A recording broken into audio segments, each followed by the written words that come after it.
There's plenty to talk about.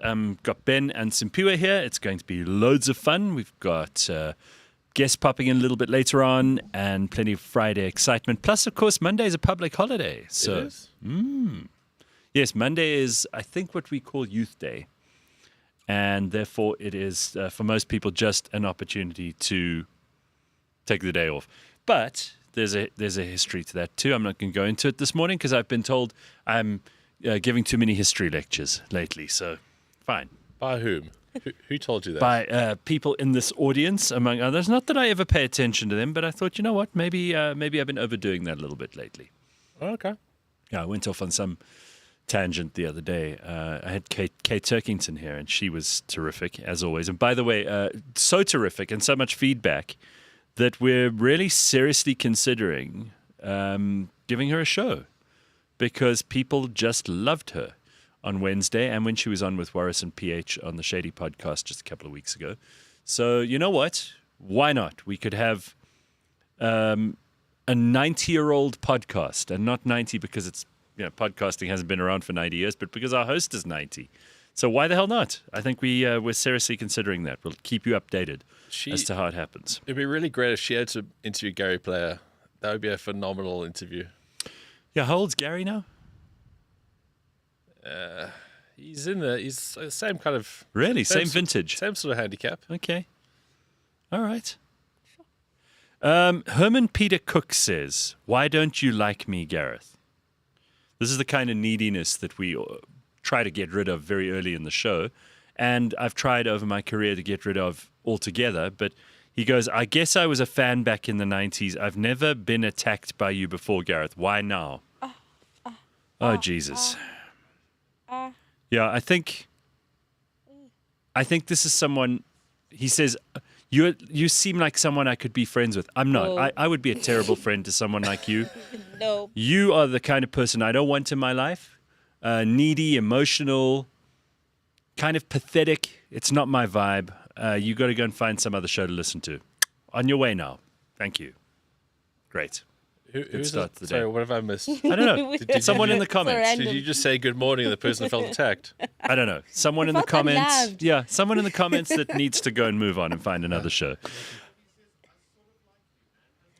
I don't It give needs a to be shit. a two-way streak. That you're barking up the wrong tree here. And This is James's yeah. alias in the comments. Is that you, James? Is it your alias? Okay. James's burner account. All right.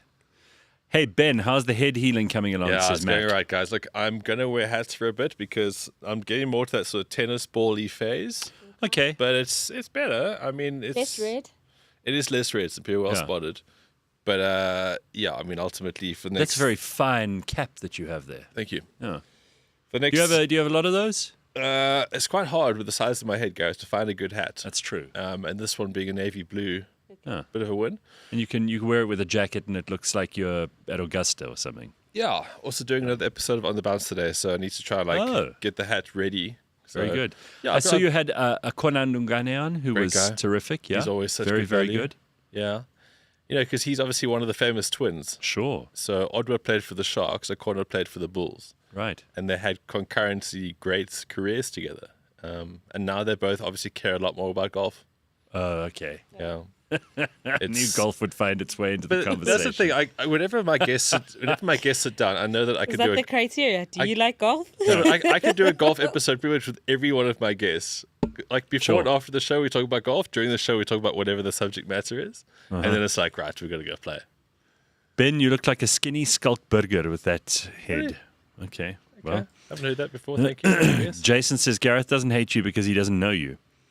Yeah, this is a funny thing. So I did, and it went out yesterday. I did the podcast with Heinz Winkler, the first winner of Idols. He put Yes. out a show called, I think it's called the Boldcast or something. Yes. But he's become like a pastor, and he's a very interesting chap. And I've always had good interactions with him.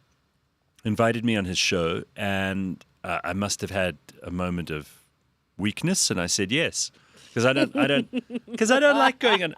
I don't want to be on other people's shows, because Simphiwe, I do 3 shows a week here, and there's plenty of space for me to tell you what I think, for you to ask questions in the comments section, for us to explore all kinds of interesting topics. What the hell do you need me on someone else's podcast for too? I don't get it. I don't want to do interviews. Like, what was it? Ringo Starr. No more photographs, no more autographs, please. With peace and love, I have too much to do. I do not want to sign anything or do anything for you. Leave me alone. Peace and love, peace and love. That's kind of that. I understand him now. I always used to laugh at him. Think, what the hell's wrong with you, Ringo? I'm not on Ringo's level by any means. You could say I'm the Ringo Starr of the media business, which would not be a compliment. But I've had enough of other people's interviews. Anyway, I went on this show. Okay. I hope you weren't that grumpy on the show. No. If you ask me to pitch up and you want to talk and it's good stuff and you've got some interesting questions and you've got some things to say that I didn't think would come up, great. And it went very, very well. We talked for, it was more than 2 hours. And we covered religion and we covered politics and we covered morality and good and evil and all kinds of things that we don't discuss all the time on this show. But if you want to go and check it out, I think it could be quite interesting. Okay. Well, from what I watched, I didn't watch all of it, but I got going on it last night. Oh, and thanks, is. Ben. And the thing is, Gareth, what you'll always forget is that people want to talk to you. So yes, you might not want to do interviews because I might not want to talk to them. True, but people love talking to you. I've seen it for as long as I've known you. People love to talk to you. Well, that's why we got the show, so that I can get it all done. This isn't the same thing, though. This is you hosting the show. Being interviewed is a very different thing. People, you could say the exact same thing, but as the interviewer and the interviewee, it's a different thing altogether. So which do you think I do better? Because then I'll just do that. I won't do both. Look, I think this is... It's weird, actually, because you come across different when you get interviewed because you're actually patient with people. When you're the host, you fuck all patience, which is great. I mean, you agree with that, Simphiwe? You're like grumpy, like, and you're just like, oh, screw you, screw that, like everything's going to hell. And then like when other people talk to you, no, it's great though. Oh, so I'm nice to other people. Yes, you are. You are. You're very nice. All right, very good. High time for a series of history, says M. Gareth, please don't ever go on Rion Funhedan's talk show. Seems like a high percentage are clocking out after they've been on. I've known Rion for years, and I love him. I think he's a terrific guy. He's got an unbelievable sense of humor.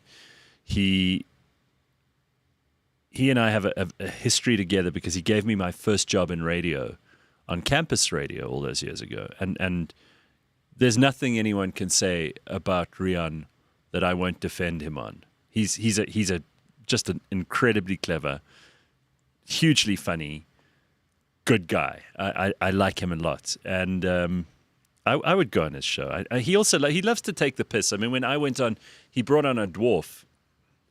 Just up your alley. Well, everybody thinks so, but I find dwarves amusing for a bit, but I don't want to sit there for a whole show with the dwarf. You know, and this was a hunting dwarf. He had like a gun. Hunting dwarf. He was a hunting dwarf. Hunt? He's wearing camo. I find that amusing.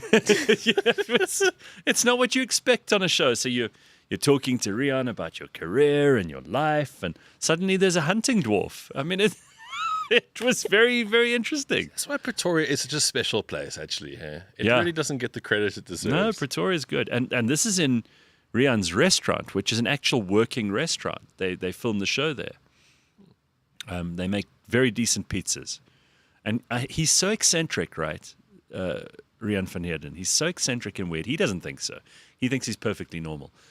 Like so many people in my family. They're not normal at all, but they think everyone else is weird and they're totally stable. So he went to a restaurant once and they made really good pizzas. And he's particular about things like that, or pastas, or whatever it was that got his attention. Mm-hmm. And then he heard they were going to business rescue because they couldn't pay their people and they weren't making enough money. It's in this funny little shopping center. So he bought the shop. Oh. He's like, I don't want this business to go out of business because I like their pizzas or their pie. So he bought the thing. And he thought, I'll run it. And he hates running a restaurant, but it's there and it's good and the food is good and seems to be busy with people all the time. So he's turned it around. So cool. Yeah. I think everyone's got a romantic notion of having their own restaurants or something at some stage. Yeah, I mean, he doesn't know how to cook. He's like me. He can't cook a thing, but he liked their food so much he decided that restaurant needed to be saved. So he did it. It's very good. That's so much better than opening up a chicken chain Oh, franchise. yeah, for sure. I think you make more money open up a chicken chain course you do. franchise. All right, so public holiday. Any exciting plans for the weekend? I had no idea there was a public holiday. Really? So So this is a happy. bonus for you. No, I hate public holidays. Oh, wow. I don't need rest. Listen, God. I'll tell you where I disagree. Middle of winter, Monday. It'll give you such a nice, easy start to the week next week. It'll be It's lovely. disorientating, but okay, cool. I'll have it. I'm over that now. I'm into All it right. now. Okay, Sims, what are you Okay, doing? workaholic. Like, Yeah. I'm going to be relaxing. Like, I am. Does this mean you lie there like in a TV show where you got like stuff between your toes that you've just painted? You're gonna have your feet up. You're gonna be lying under the blankets, watching TV. And I'm not going to have my heaters little one on. as well. It's going to Oh, be really? amazing. Who have you palmed her off on? To her Clocky. grandparents, and they'll have her for the weekend. So I get to just do me, Nice. relax. Very good. Oh, Very well I'm organized there, Sim. so excited about this long weekend. Good. Like, I'm happy. I'm Is this your smiling first ear. break from mumming Yes. since the Yes. you need this. That's how you celebrate earned Youth this. Day, because you still have your youth. Hey, look at her. She's excited. That's so clever. Good for you. Okay. A couple of comments. That was a brilliant, Shoji. It was an amazing conversation with Heinz. Well, I'm thrilled to hear that. Thank you. And I don't mind doing stuff like that, regardless of what Simphiwe and Ben think about me being grumpy. It's how you come You across. just said you don't want to fucking do that stuff. Jeez. Oh, God. All right. No, I don't. No. Keep receipts on this card, check. All right. I don't. But I enjoyed that one. All right. Okay. I didn't Cool. know I would. It can be enjoyable with the That's right good. people. Sure. And I suppose maybe I need to get my But don't you also find attitude right. you interview people all the time? You have to keep a balance. If people just said, "Oh fuck, I don't want to do interviews," what would happen with you? You'd have no one on the couch. Yeah, that's true. So it's like a bit of a. It's a dance. It is a bit. Yeah. I mean, obviously, don't go into any sort of like this. There's a lot of shit podcasts out there that are trying to get going, and they need guests. They need people like you because that's how get people watch their stuff. Well, Miggs says, I don't listen to other podcasts that Gareth appears in either. They're mostly not as entertaining as this show. Okay, well, thanks, Miggs. Huge Erection says, 3-day test match of the weekend of drinking and partying in London for the teams. I Yeah. saw Josh, who That's you a vibe, interviewed on the bounce. He was at Lord's yesterday. quite- Sent me a picture. I've actually got quite a few friends. I mean, I'm not saying that as like a throwaway comment. I've quite a few friends who are at Lord's right now having Damn. the best fucking time. I'm sure. It's so great to see. And you know, England with its like 4 weeks of summer. This is the only time it's pleasant to live on those well, isles. we'll get into it in the sport just now, but this test match it's so super enthralling. It is great. Good. And even this was like 200 rand a beer in the stands. 200 rand a beer. That's what it costs, thanks to our excellent exchange rate. Guys are having it out there though. And they're going full out. Today's day 3. The hangovers are going to be. Because you know, whenever you go on tour, first night of tour, everyone tries too hard. Yeah. Day 1 of the test match, there was 14 wickets, so it was a pretty big first day, and the sun was out. Yeah. Guys are going to be limping in there today, but you know what? Muscle memory is a beautiful thing, and inside somewhere you're still 21. Yeah. I trust that man as much as a Nigerian prince who emails me offering me easy gold, says Slippery Pickle. I'm not sure who we're talking about here. Errol Musk, Elon's dad. He's a bit of a lunatic, hey? Yeah, he's out on the internet again. Yeah, so he seems to be just a thoroughly bad person. He married his stepdaughter, it's sort of a Woody Allen type move. Remember? He knocked up, then married his stepdaughter. Yeah, which is just appalling. The whole family's distanced themselves from him a number of Is times. it Gareth 100 years ago? That was pretty much the norm, wasn't it? What, marrying your stepdaughter and knocking her up? I don't know that was the norm. Hey, look, not my game. Can you verify In fact, that history, please, the Gareth? only Not my thing, game, I'm the just only thing saying. I do know is the only occasion upon which that has occurred, and which I recall, was Woody Allen and Soon Yi, his stepdaughter who he ended up marrying. And Woody Allen was reviled, rightly so, because you know you're in a power relationship over this kid. And there's something extra creepy. It's like a creepy fucking fondue, but then you got an extra heaping of creepy on top. I agree. That a dad would get into carnal relations with his ward, his stepdaughter. I think also wrong. with Errol, because she was in some financial strife at the time, and I'm not saying he actively, like a predator, took advantage of that, but it kind of got the foot in the door, so to speak. Oh, like so many women in South Africa, not just women, I suppose there are guys too, but, who'll basically do whatever you want for some airtime. Yeah. I mean, it's a thing in South Africa, right? We've got these blessies who are desperate for just a couple of rand thrown their way, and they will be machoshas for that. I wasn't defending Errol, but I mean, the more we talk, the more you realize it's not defensible. It's not like it's not the worst thing out there with how people and human action. It's sort of like it's like Oscar's dad, who was on that Piers Morgan show before I was on. So creepy. Yeah, like these dads. I mean, Errol Musk should not say anything. He should be doing everything he can to mend the relationship that he has with his clearly superior offspring. And by that I mean he's got a son who's a genius, an ex-wife who seems to be very switched on. I mean, she's an incredible woman at her gorgeous. age. She's beautiful. Ooh.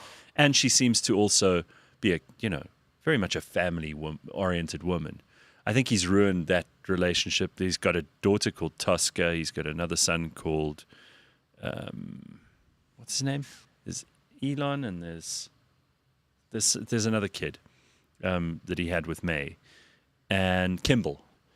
Anyway, they seem to not want a relationship with him at all, which means he must be as awful as we all think he is. And again, if he was sitting here in front of me, I'd say to him, like, what's your story, dude? Because James, don't get him on. James, get him in here. What's your story? Because it seems to me like you had opportunities to make right decisions. Instead, you almost always chose wrong ones.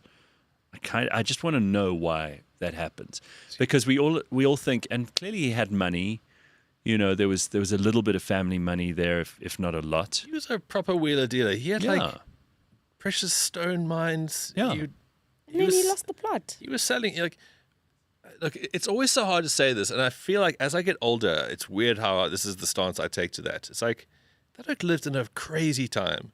He was raising a family in a crazy time. Like, you're going to be fucked up. You're going to be a bit weird. The oak lived in a big cash business. Guys try to kill him. Yeah.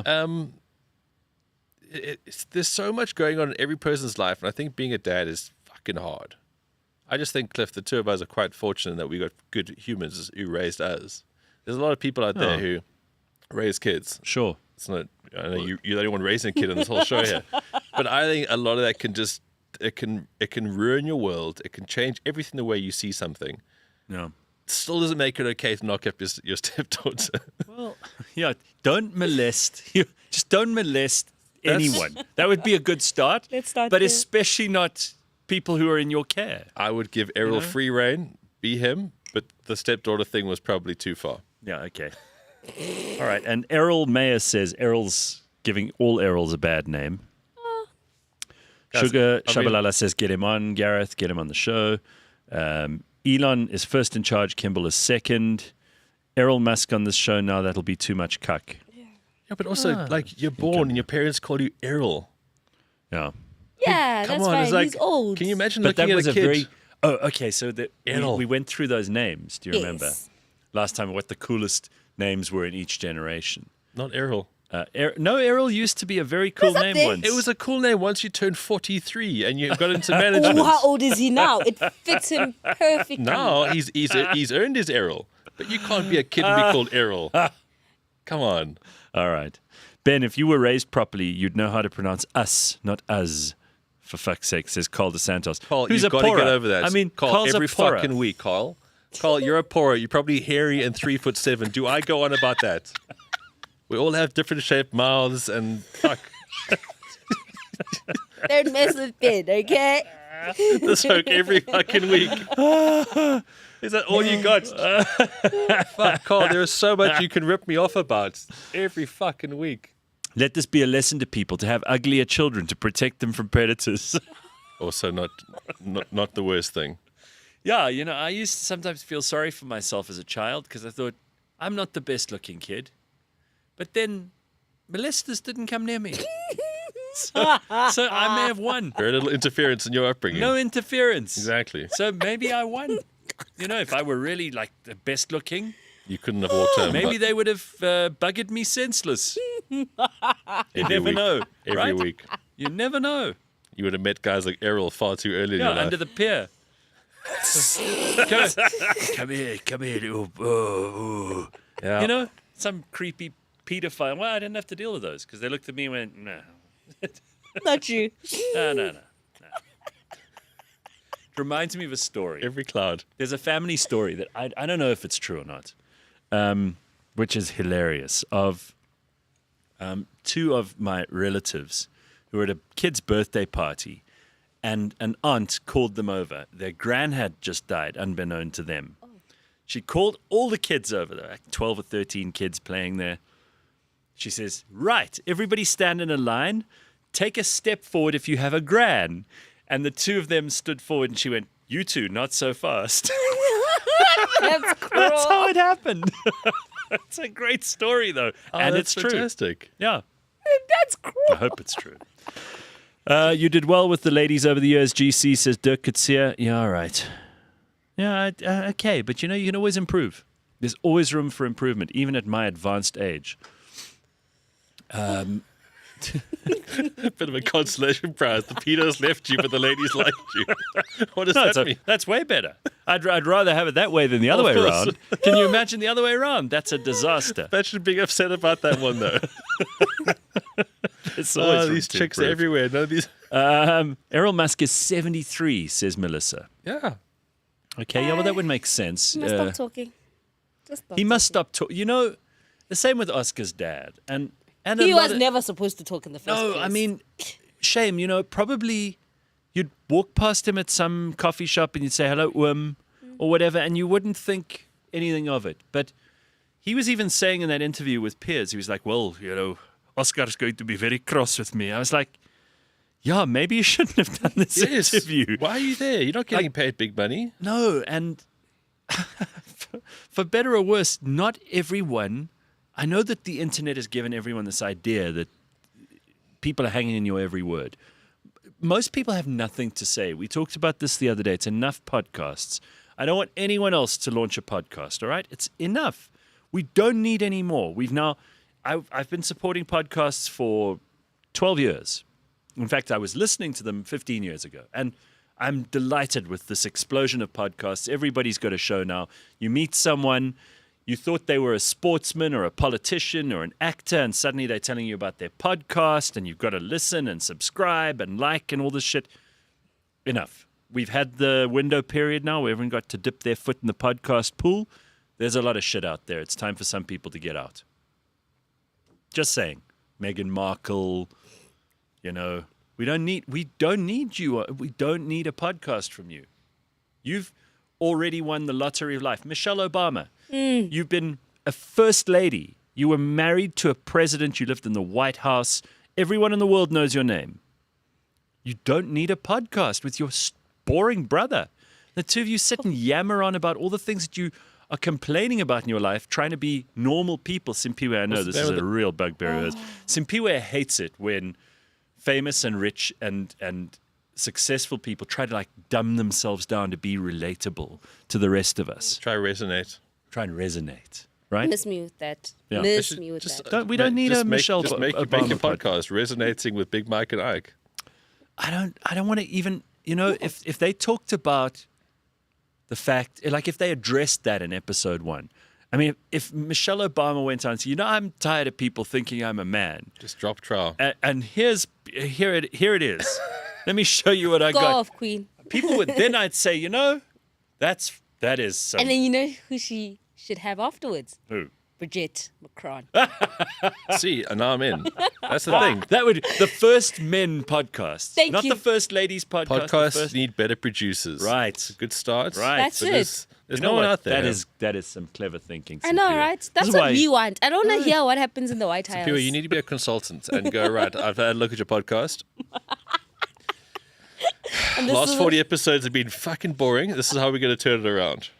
Hey, so a lot of people in the comments Definitely do are that. talking about something that was in the news or is breaking news as we speak, and that is that Israel has, in another lightning strike of theirs, taken out a couple of places in Tehran that were either potential nuclear installations or military targets of some kind or another. They've also taken out a couple of head honchos in the Iranian special forces and intelligence and security apparatus, so there'll be some news about that today.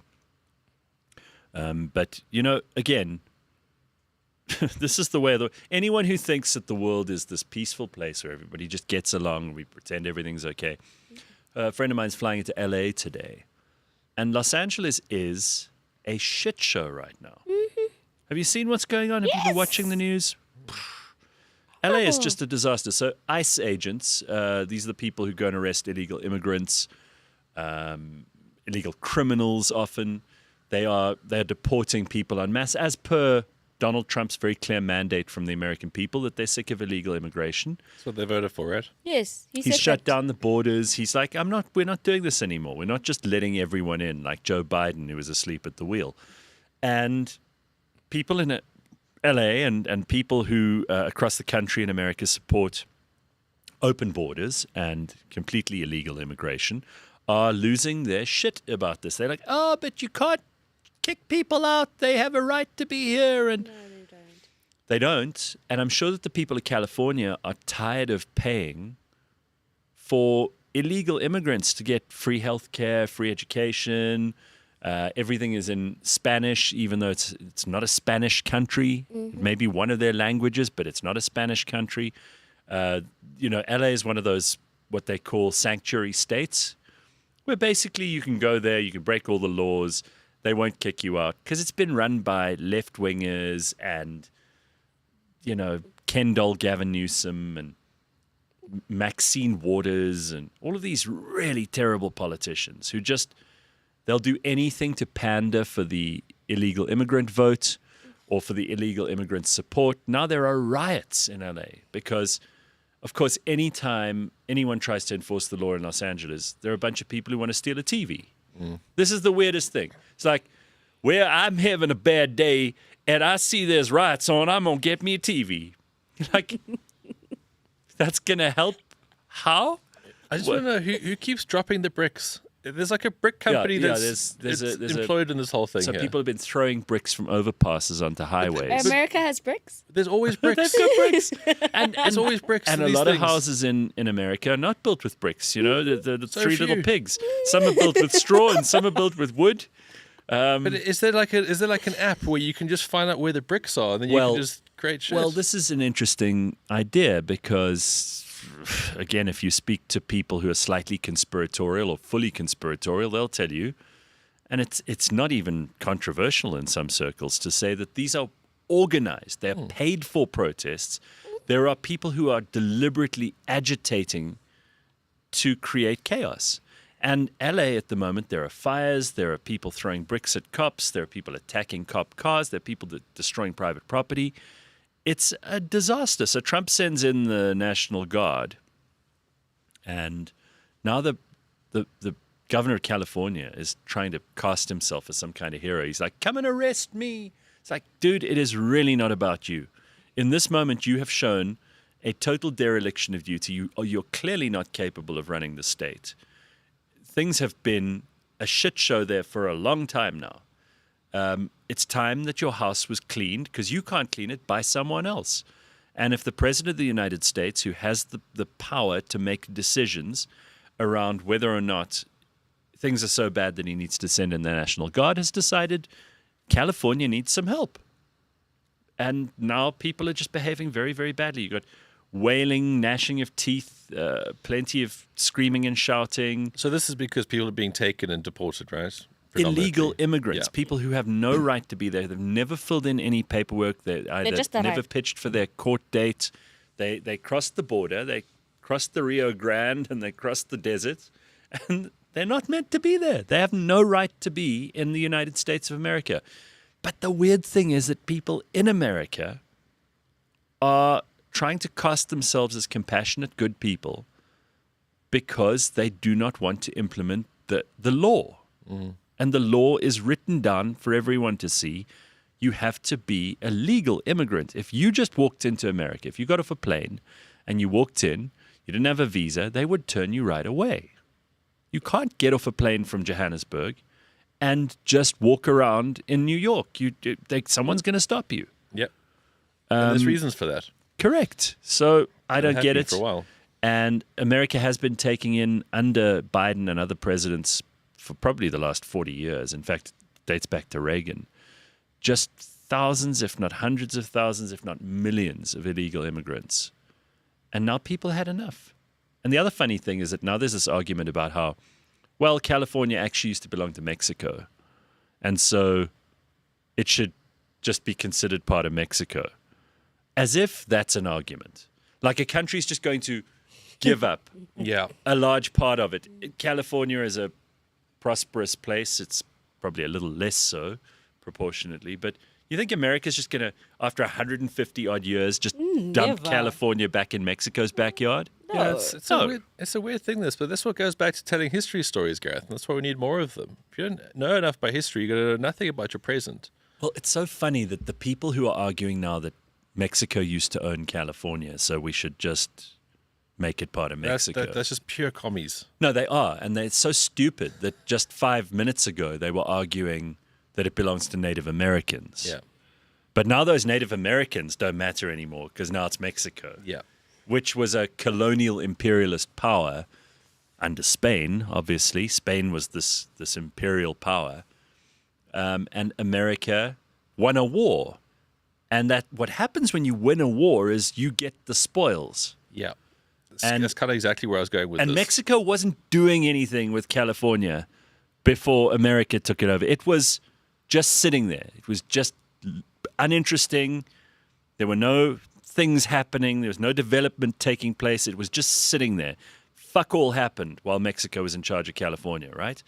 America won it in a war, and then they turned it into something which became an engine for the American economy. We've got so much to be thankful to California for in terms of Silicon Valley, Hollywood, and so much else. So, yes, you can argue through a very myopic lens about certain parts of history, but if you don't take the context into consideration, your argument just sounds silly. You sound stupid and you shoot yourself in the foot. Yeah, like, but this belonged to the Cherokee tribe. Now suddenly the Cherokee tribe don't suit your argument, so you change it to the Mexicans. Next thing you'll be saying that dinosaurs. It's always for the dinosaurs. It's the Give them dinosaurs. the land back. Give back the land to the dinosaurs. Yeah. But question on this, right? So let's say they were correct. It did once upon a time belong to the Mexicans. Right? It did. And the Mexicans are like, yes, we want the land back. How do they then go about giving the land back to them? Because considering how now, like, it's so, like, I think California and I think Americans and the Americans that were born there, like, how they're going to be like, like, how does that even work? It doesn't, and it won't. It won't happen. I mean, the president of Mexico went on a rant yesterday about how, well, most of the people in Mexico, in California, they speak Mexican or they speak Spanish, and he's like, then that's a good enough reason. Yeah, we'll take California. Just be careful. You remember who you're dealing with here. You're like Donald Trump. He'll press the button, man. He'll actually send people into your country with guns. He's that kind of guy. And another thing that's come out of this that's pretty fascinating is this argument from people about how, no, but we need their cheap labor. You sometimes hear that from people in this country, right? They say, but how will the hotels and the farms survive without these cheap slave laborers? That's what they effectively... That's their go-to lie. They actually arguing for slave labor. These are the people who tell you, but you know, without those Mexicans picking those tomatoes, my farm won't survive. Then your farm shouldn't survive. At all. And you should be embarrassed that you're hiring people at below minimum wage, whatever that is. I don't know whether a minimum wage is ever a good idea, but you're paying them a pittance, basically, if anything. Maybe you're just paying them on the DOP system or worse. But you're paying people to do a job because you're too cheap to pay Americans to do that job. And you know that those illegals will take whatever they can get because they'll just be deported if they get caught. So you're a bad person. You're not going to argue yourself into being a good person by telling me, but the cheap labor is so important. No, you should be paying people properly, and you should be ashamed of yourself for hiring illegal immigrants and then try to pass yourself off as a good contributor to the economy because you're paying them slave wages. Disgraceful. So anyway, that's America. I think we've covered that for this morning. Happy? Yeah. I just think people should actually appreciate what war is. War is a very difficult thing. Yes. It's been waged since the beginning of time, since after dinosaurs died, the rightful owners of the land. And a lot goes into war. You need to build up strong resources. You need to have a plan. You need to have sacrifice. You need to have all-in commitment. And if you lose, no one cares. And the upside of that is that you can have territories. If you lose, history will just write you into the loser column and you'll be forgotten. Exactly. There's a reason why countries are countries and land is land a lot of the time. It's not because it's like such a trendy thing. It's like shit happened and happened for a long time. So Cato the Elder, here we go on one of my history rants. Cato the Elder was in Senate in Rome and said famously, delenda et Carthago. So Carthage is finished. The Romans, after they defeated the Carthaginians in the Punic Wars, salted the earth and poisoned the wells. And to this day, it is impossible to grow any crops in what is modern-day Tunisia, where Carthage used to be. And the Romans utterly destroyed that civilization. For a while, Carthage was probably the preeminent power in the ancient world. And during, they had Hannibal crossed the Alps on elephants and very nearly conquered Rome. So Carthage was a powerhouse. And when Rome defeated them, they utterly defeated them. They wiped the memory of Carthage from the face of the earth. All the women were enslaved. All the children were enslaved. All the men were killed. The earth was salted and the wells were poisoned. And there was just, that's it. Your civilization's done. You were defeated comprehensively. Sounds about right. I think that's what people are used to. And we tend to think that we're better because we live in 2025. No. Even in the Bible times, they did the exact same thing. Read the Bible. Sodom and Gomorrah, Jericho, right? Walls of Jericho. Wiped out. Because why? People were sinning and they're like, we don't have time for that. Exactly. Remember what they did to that bitch, when who was married to Lot? They turned that bitch to salt, didn't they? Oh, yes. And they salted her, yeah. Yeah. But like I saw a video, I don't know if it's true. I must still verify it, where I think they've found the place where Lot's wife was. Sodom and Gomorrah. Yes, and like the exact spot where she got salted. It's near the Dead Sea. In fact, there's a I suppose you could call it an outcrop of salt. I mean, we know that Dead Sea is full of salt. And they say that could be, I mean, it's highly unlikely that inside of it is some poor woman who's been made into a pillar of salt, but it looks like. Yes. It's shaped like a human. And, there are Bible archaeologists who will tell you, no, well, there's definitely proof that Lot's wife is inside that there pillar of salt. She's the saltiest woman ever. Salty old trout. Such a salty old bitch. So, hey, But you know what her problem was? She looked back. That's the issue. Stop looking back. Keep running. Yeah, no rear view mirror time. They were told not to look back because God was going to destroy Sodom and Gomorrah. And he did. And she thought, but what about Denise or whoever her friend was who was living? She was longing for the good times. The bad things that were going on there. Exactly. She looked back. All right. Tracy says, a friend of mine and her partner took forever to get married. Once at someone else's wedding, an old lady asked them, when are you two getting married? My friend Sharp replied, when's your funeral? The world knows two South African dads, Errol and Oscar's dad. That's what the world thinks we produce as dads. Aish. But that was a dad for a generation, though. Yeah, but we don't have a great record. Like, that's not good representation. No. And I know there are good dads in this country, but can you guys step up and stand in the limelight rather than the bad dads? Nobody wants to know a good dad. Everyone wants to know an Errol. Gareth says, don't start a podcast. There are too many. Also, Gareth says, start a podcast for a 90-year-old granny. Listen, you guys were saying how much you loved having Kate on. So if you're telling me you're changing your mind, figure out your argument.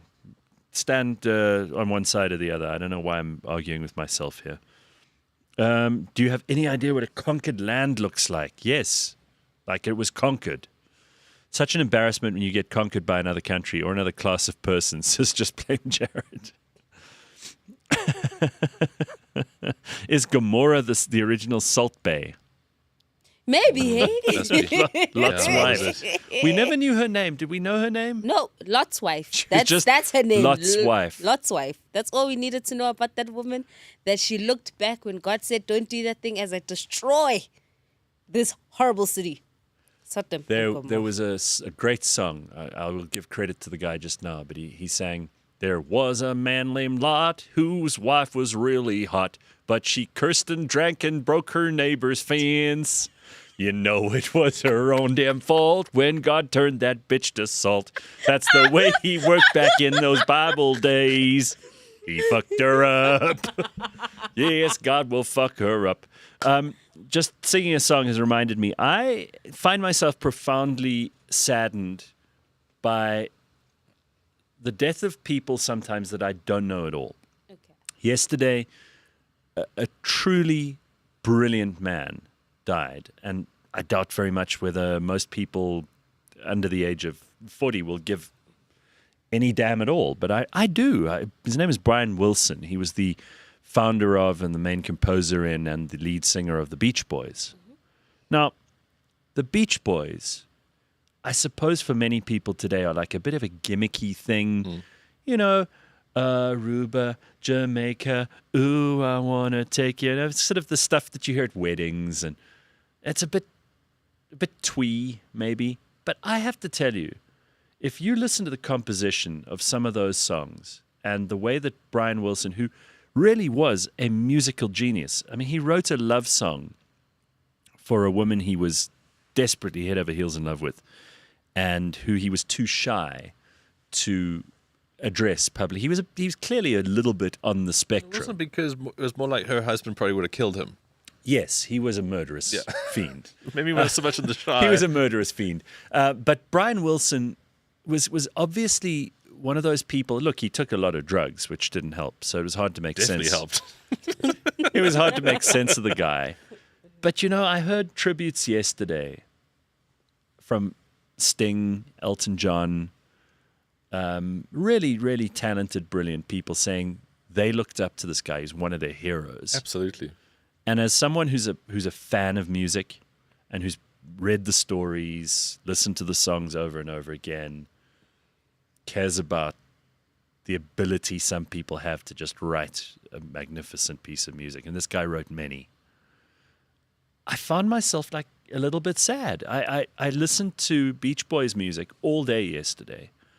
And while I was in the gym, while I was driving, doing all kinds of things with Beach Boys songs playing. And, you know, they wrote beautiful pop songs. Just like real boy meets girl, Aww. I've got a fast car, those kinds of songs. It reflects a very different time. Yeah, and it was surfing. genuine. It was all surfing, cars, girls with long hair, California girls, surfer Kicking girls. Mexicans out of California. Yeah, right. Yeah. I mean, the Beach Boys, you could argue, were so old that they were actually under the administration of the dinosaurs. But they wrote like a song like what was it? Wouldn't It Be Nice? Yeah, great song. What a happy, lovely song. There's no darkness there. They're not talking about, you know, sleeping with their stepdaughters or anything. They're not taking drugs in their lyrics. They're not doing outrageous things. They sing about love and about boy meets girl and just happy things. And it's like, that's what pop music should be. Mm. In fact, somebody once said, there was an article in when music magazines used to be a thing, like Empire magazine, and you know, these are people who were music aficionados who researched and studied the music, and people like Randall Abrams would write these articles. And it was voted, that song, Wouldn't It Be Nice, was voted the greatest pop song of all time. Ooh. Because it's exactly 2 minutes long. Oh, perfect. So you don't have time to get sick of it. It's got the most beautiful flow. It's just upbeat. It's optimistic. It's positive. It's happy. It's all the things you need in a pop song. Oh, love that. Wouldn't it be nice if we were older? You know, it's cute. Yeah, I mean, the music, the composition, everything, it just feels good. And that's what music should be. It gives you a feeling, right? Yeah. And it just, listen to the songs today. There'll be a feeling that will come out of those. That's good. Right. Okay, so rest in peace, Brian Wilson. Well, I think when these people die, it's always a confirmation of that stuff's in the past now. That music will never be created. What do you again. mean? You don't think Wet Ass Pussy is on the same level? Don't bring up Cardi B. Please, let's not do that on this show. Not the with same me feeling. on- Coronavirus? Do you remember her? Coronavirus? Hey, let's not attack Cardi B because she just dropped a really hot verse.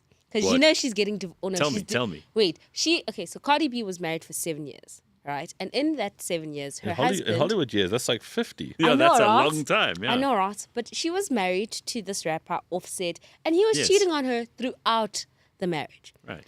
They get a divorce. And now, you know what, girl? She's out in the streets, she's dating, and everyone on the internet's like, oh, she's a hoe, she's a hoe, she's a hoe. Oh, wow. Guess what? She dropped a song. Or she's going to drop a song. She just dropped this hot verse for the summer. Or in America, it's the summer. And I'm loving it. Because she's basically just saying, you know what? I'm single. I'm looking hot and snatch. And I'm going to do what this man did to me. And let's see if you can handle that. And I have to say, you know what? Let's go, Cardi. Cool, but that's a shit situation, and now you're broadcasting it. I feel bad for her. But this is the way music is, right? Yeah. People living these shitty lives Yeah. where they're being cheated on, and now they have to go cheat. Now there's like repercussions. It's just tiring. Yeah, but the music is hot. You know, best music I'm comes not from disputing heartbreak. that. I'm not disputing that. But what a Yeah, reflection. like Wet Ass Pussy. But what a reflection on the lives that we live. No, it is. I mean, people's lives are, by and large, shit. No one, they're not singing about driving a really cool, fast car or falling in love with a girl. Okay, well, I'll have to say there's this one guy, I forgot his name, but he has the most beautiful song on the internet right now about his wife, right? And what makes his story even more amazing is that he wrote this song about his wife. The song went viral. And then he like told the backstory of like him and singing. And just like a year or two before writing the song, he was homeless. Right? Yeah, he was homeless. He was sleeping on people's couches. And then like one of his friends' dad shot him by mistake. And then he ended up in hospital. Jesus. And when he was in hospital, the dad was like, I feel so bad. So here's this car. Like, please take the car. And so he was staying in the car. But he was chatting to his then girlfriend who came, his wife. She was in another state. And she was like, well, I like you. So I'm going to move to where you at. And we can like just live in this car together, right? And both be homeless. So that now my they're both God. homeless. I don't like this story at all. This woman has very bad judgment, and he sounds like a total loser. No, it's so wholesome. Listen, so she comes through and now they're both homeless, living in this car. She starts making videos on YouTube, like day in the life, you know, living in the God. car. Knew it. She needed him for content. Yeah. She starts blowing up on the YouTubes, Yeah, and then there they we get go. their first check, you know, and then like the first check is a couple of $100. A few months later, it's $1,000. They get an apartment. 2 years later, they get married, and he writes this beautiful song about his wife. And now he's like super famous, making millions. Isn't that beautiful? Okay, yeah. I suppose, yeah, I like a turnaround story as Yes. much as the next guy. So, yes, okay. But ladies, do not move across states to live with a guy who's living in his car. It's not going to work out for everybody the same way, right? That Like, woman sounds like she's a businesswoman. maybe she's like the Kardashian mom who's just like good Genius. at managing Absolute other. genius, because she found the niche and she's like, I'm plugging this. Right. 2-3 years, great investment. What do you want to Right. do? Rather go study medicine or law? Fuck. Of course not. That Nigerian lady's Vagina song is the greatest composition I've ever heard, says Pete. Vagina. It was. I've forgotten about that song. I must listen to it again.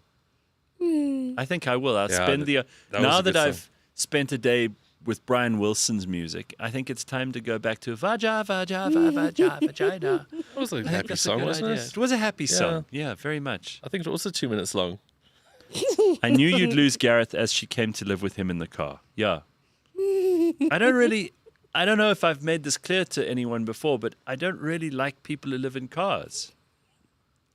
It's Why never do they really do been that? it's never been my thing, hey? If you've got all your shit in the back of your car, like all your clothes, all your shit, people gather shit. For some reason they feel they have to take it everywhere with them. Well, it's their home. Of course they're going to take it everywhere with them. And no, but I'm not talking about your essentials, you know? No, those kind of people don't have a toothbrush.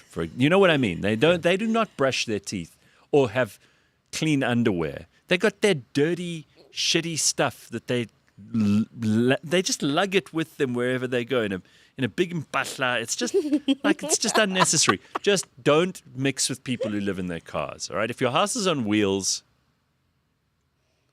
it's not going to work out well. Not all of the stories end up like this guy that Simphiwe has extolled the virtues of. So he made millions. Do they still live in the car, says Jason? Of course not. Like now they live in a home and she still makes content of Can we get some how visuals? her life has elevated. Can we get some visuals here? I mean, are we talking about Yeah, do you have any stories? pictures of this person? Do you know who it is? It's Alex something. Will And you- his song is like Ordinary. Okay. No. Okay, that's all I know. All right. It's Alex something. Hey, why are this you... show used to be informative, hey? Now we get fucking half-hearted lyrics, no visuals. Sugar Shabalala says the why are you gay guy is in South Africa. Oh, yes. He's come to have an interview with Lasizwe. Yes. I hope his first question to Lasizwe is, Why are you gay? you are gay. Why are you gay? Right? Oh, look at Gareth who has a house. Oh, where do you live? What do you live in? What? Why is this now suddenly I'm the one who's bad because I live in a house. Yes, you're a housist. I'm a housist. Homeless. Moonlight sleeping on a midnight train. Remember? Yes. Did you know the Night Rider theme was stolen from Marche et Cortège de Bacchus, Act 3, number 14 from Sylvia, written by Delibes? No, I did not. Okay. But that's great. Now I'll listen to that and then we can figure out whether that's true or not. Alex Warren says, Yes, Roxanne. That's him. Alex Warren. See, just send us see if you can find a picture and of first of all them living in their car, because there'll be something about that, and then a picture of what the wife looks like, a picture of what he looks like. We need to see this. Nazo, you see? See, that's staged. Sorry, I knew Yeah, it. that's good I knew professional. it. Like who's taking the picture? Come on. It's too sentimental. Guys, Guys, it's that was called, completely staged. it's called content, okay? Yeah, and so it this is. was And credit Bullshit. to them. I'm this not was their knocking reality that. for like what, a year or two? I love it. I think that's a wonderful business they put together. Very ballsy. No. Really, literally No. hats off to them. It's so clever. Somebody says Roman Cabernac got a birthday shout out from the Why You Gay guy. Yeah, in fact, our other friend Jonathan paid for it, I think. We're all going to see each other for lunch next week. And I'm excited to celebrate with Roman because he no longer works for John Steenhuisen or for the government. He managed to get himself extricated from that relationship, but I think he's taking them to the CCMA. He's gonna clean them out. Good. They just sort of they Good. just told him a footsack on his birthday. On his birthday, which is just spiteful. And He's gonna clean them out. yeah, I hope so. And So I have he has no my support. sympathy. Yeah, I have no sympathy for the government here. I have no sympathy for John Steenhuisen. I have no sympathy for the Department of Agriculture. All of you. I hope Ramon's buying us lunch on Friday with can all the afford it. money. With all the money he's That's what I going to was get out of thinking. government. That's Good. what I was thinking. You know, because they make these rules, and then what's good for the goose is good for the gander. So if you don't fire people right, or you don't go through the right processes, or Yes. you decide in the court of public opinion that someone needs to be gotten rid of, but you're too weak-willed to actually explain that to the very same public who've been baying for blood, then you go down with them. Yeah, fair. Witch hunts result in witches being burned. And if you're going to burn a witch, you better be sure she's a witch. That's all I'm going to say. I like the Oliver Anthony story more. Wife wanted to divorce and take everything. He won the case, wrote a song, and now he's taking in cash. I don't know. All right, so you know what? I'm going to look into Simphiwe's story. I'm not going to dismiss it like all of you cynical bastards. Maybe I love the story too. It's a beautiful story. If it results in a good song, Yes, and their life That's has good. changed. Look at that now. Look at them. there's no way she did not is fucking wanna she live at looks home. way too good Bullshit. for him. Guys, come on. Like I said, this is a great idea. It's not a story. That It's a chick great is business. calculating. She's figured this out, right? You realize why people become homeless? Let's go into that a bit. Not when you look like that. Sorry, first world, whatever. You call me a cynic. This was a well orchestrated plan. It's worked brilliantly. Yeah, I mean, most I people applaud it, but don't tell me this is a heartstring puller. Most people who are homeless are not homeless because they don't have shelter. They're homeless because they're drug addicts and they're mentally compromised in some way. And you know, you can find in America, certainly, you can find cheap accommodation. You can.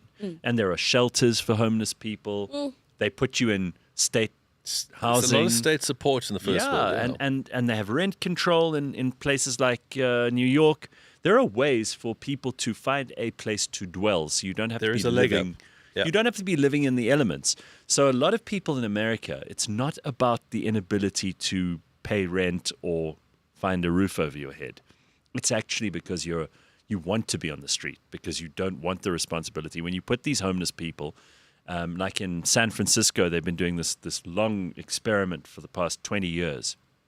When you take some of the people off the street, you give them a house, they will very often completely destroy that house. They will tear it up from within. They will make fires in rooms. They will burn mattresses. They will break windows. They will break the plumbing out of the walls. These are monsters, all right? They're not people who should live in houses because they're mostly on crack. Yeah. Okay? They're living Which is whack. on the street because the street is where they want to be. And if you put them in a house, their life does not get better. They continue to be crazy and continue to be dangerous to themselves and others. And now they also have the opportunity to destroy property. So we have to address the disease, not the symptoms. Yeah, I think because it's Friday, we should address the success, not the story.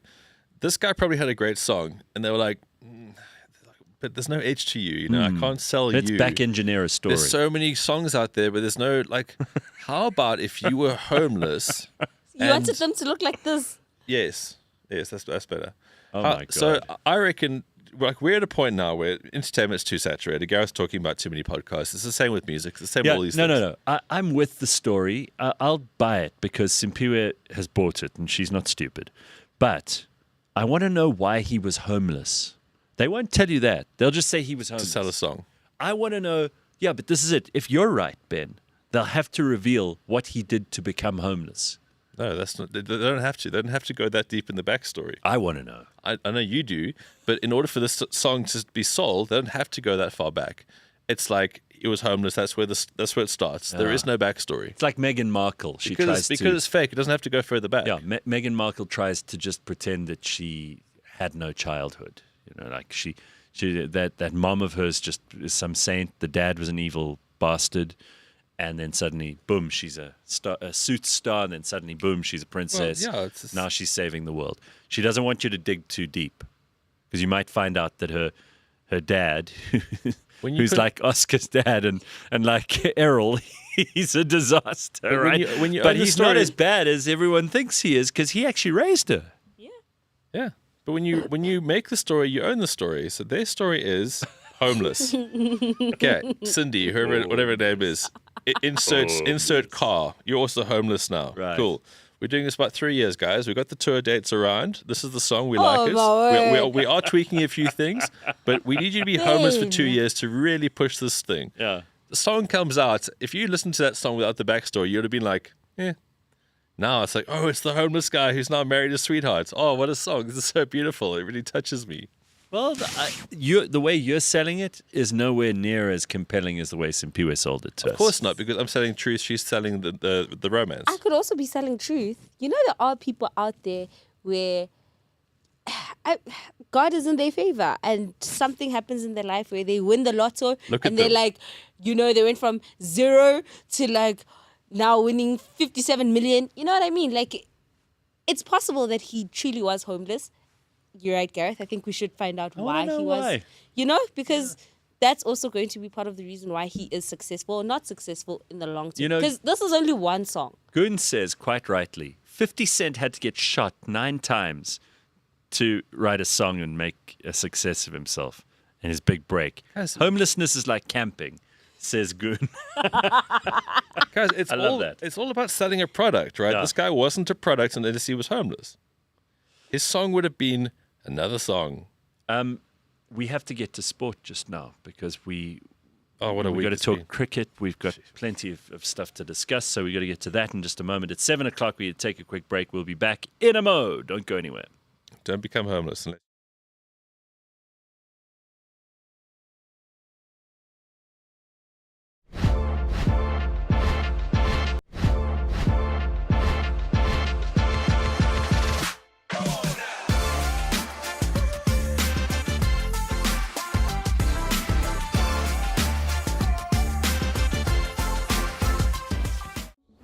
Step aside, football. It's time for rugby to take centre stage again. And it does so this weekend with the URC final and the Bulls travelling to Leinster to try and do the unthinkable and claim the trophy. To cover such a subject, the guys welcome ex-Springbok and Bulls winger Akona Ndungane. The most famous of the Ndungane brothers outside of Durban, Akona brings a wealth of expertise to the show both as an ex-player and a rugby pundit. But more importantly, his last 2 rounds of golf, he's managed to break 80 both times. That is, of course, neither here nor there. But what is episode 52 of the On The Bounce show. It's URC finals time. Let's get into it.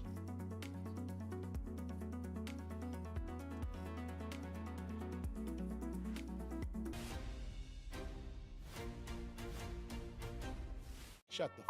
Do something about your life. Yo, Ingadegwane. As you know, I'm a Zulu Oak. Ghost the copsy, lawo. Never snitching, lawo. When you were at the Diddy party, you didn't call me your puss. So I don't know. I need to question that. Anyway, don't be a bot, man. Trump will be like, Angnandawa, now I'm richer than you. The world is burning. The whole Trump and Elon thing. I'm also sad that it's gotten to this point.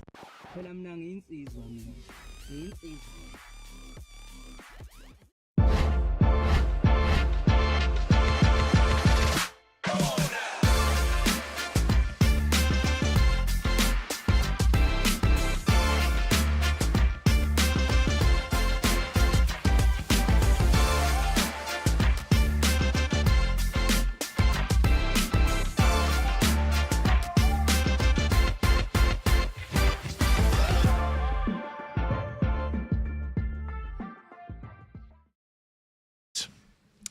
Alex Warren became homeless because his alcoholic and abusive mother kicked him out of the house at the age of 18. Danko. He had been living with her since his father's death when he was 9. I mean, what did you do between 9 and 18? You could have got a job. He started writing Put that music. back up there. There's more. Wait. There's more. This led him to sleeping in friends' cars for a while as his mother had convinced their parents he was a troublemaker, according to the BBC. No, according to ChatGPT. Come on. All right. Okay. His mother was struggling with alcoholism and had mental health issues. Yeah, she sounds like a chocolate fireplace. All right. Well, nice story. Thank you, Sims. Otherwise, we would never have known about it. Great story. Thank you. Great story. Ben's going to work on his backstory. I need a backstory this weekend. I need drama. I need misery. You need to lose it all. Yeah, The you need crux to- of it is you came from a good family and then you did something to lose it all. And now you're the Yeah. black sheep of the family. And then this is your time for redemption. That's the story. There's the thing. I'm too normal here. I'm never going to be a massive star. Okay, then you don't want to Then be you don't successful. make $1 million off your song. This is the reality, guys. I know. Make sure you have a job to avoid homelessness. And avoid being white or male for greater employment opportunities, says Slippery Pickle. Sims is selling Valentine's, Ben is selling June 16. Okay, very good. At least she waited until he was 18 before she forced him out of the house. That's nice of her. Crazy as the old bitch might have been, right? That is nice. Yeah. See, soft. All right, let's do some sport, Ben. There's lots to talk about here. So, Let's guys, go. you know this, like, Test cricket, it's waning. It's got so many sort of bad things around it. Well, you have been a cheerleader for saying that some of it is really dreary. Of course it is, because who wants to watch Bangladesh versus, I don't know, Zimbabwe or whatever? No, No one cares. But when the best play against the best format is Test cricket. Okay. It's proven over and over and over. And this week at Lords is the World Test Final Championship. Now, this game, it's been so ebb and flow, to and fro, back and forth, all those kind of things. But I think what it comes down to is that all the batsmen are completely undercooked. They've been playing T20 cricket. They haven't been spending a lot of time at the crease. So the bowlers are coming in and the wickets are just rolling here. The first day, like I said earlier, there was 14 wickets in the first day. And yes, the overhead conditions were helping, the pitch helps, all those kind of things. But cricket is actually so much more exciting when the bowlers are on top. And I know it's an unconventional sort of opinion because cricket's just become this absolute show and go run fest because apparently that's what people wanted. No, it's boring as shit. They want people bowled out. This test match has absolutely proven that when the bowlers are on top, we've got something that's really exciting. Okay. So South Africa won the toss. They decided to bowl. It went pretty well. They bowled the Aussies out for 212. Now, the average score at Lords for the first innings is around 240, 250. So it got them out below that. But then they stood there shaking like shitting dogs, letting the Aussies bowl at them. Horrible game plan because they were on the back foot the whole time. They eventually got rolled up for 138. Okay. And then it was like, right, game over. No, our bowlers are great. With all those South Africans over there spending 200 rand on a beer and getting shit-faced, the cheering, the singing, this game has been just an absolute joy to watch. At Lords, the home of cricket. So the Aussies are 144 for 8 at the start of day 3, which means that they lead by 218. So traditionally, day 3, day 4 are good batting days for the test match. If the sun's out, great. So will that be the case? Are our batsmen going to have the composure? I don't think so. I think 180 was the peak of what the batting team can get. Aussies are going to set maybe 230, 240. Probably too far. But this entire game has been bonkers. It has been so fun to watch. And it just shows that the World Test Final is a really great thing in cricket. There's been so much banter around this. Like, Lords is a sellout through, I think the first 4 days were sold out. No one goes to a fifth day because they seldom are fifth days. But yeah, so I think 10:30 SA time today, it's back on. Weather permitting, I think it's going to be a great day of batting. And if the Proteas can somehow take this deep, somehow, because, this is for a trophy, right? Yes. We don't have ICC silverware. There was that Champions something in 98, but no one actually remembers that. No one cares about Nobody that. knows. But this is a big deal, and it's a massive deal that our guys are showing tremendous heart in. Azalea says that the groundskeeper at Lords needs to come to the front of the class. What may Azalea be referring Not to? in the slightest. No. Terrible take. No, the pitch is fine. Oh, okay. It's great. Those batsmen are all undercooked. The bowlers are fine because you getting a rhythm going the whole time with bowling. Even Lungi Ngidi said yesterday he was dog shit in the first innings, and he said he had no rhythm whatsoever. Came in yesterday, bowled brilliantly. It's a rhythm thing. Batsmen need time at the crease. You don't get that when you play white ball cricket. So that's why the scores are low. I don't think it's got to do with the fact that the bowling is the bowling is good. The pitch is fine. Okay. Batsmen are just underdone. No excuses. But they're underdone on both sides, so it's entertaining. And this is what Test cricket is going to be going forward. So be it. Fantastic. Talking of ultimate test, the US Opens this week, the golf. So it's being played. Now, the great thing about the majors in golf is that the golf courses themselves become like the stars of the show. None more so than US Open because it's the toughest golf test in the world, the toughest golf courses. So Oakmont, where it's being played right now in Pennsylvania, this guy back in the early 1900s, he was diagnosed with something that was going to kill him. So he was like, okay, I'm selling my steel business. I'm going to make the world's most difficult golf course. And for the final days, before I die of this disease, I'm going to have this golf course in play. Turns out he was misdiagnosed. He got to live a long and fruitful life.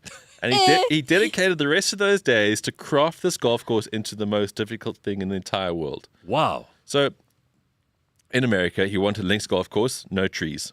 Bunkers, slopes, greens that slope, everything will hurt you.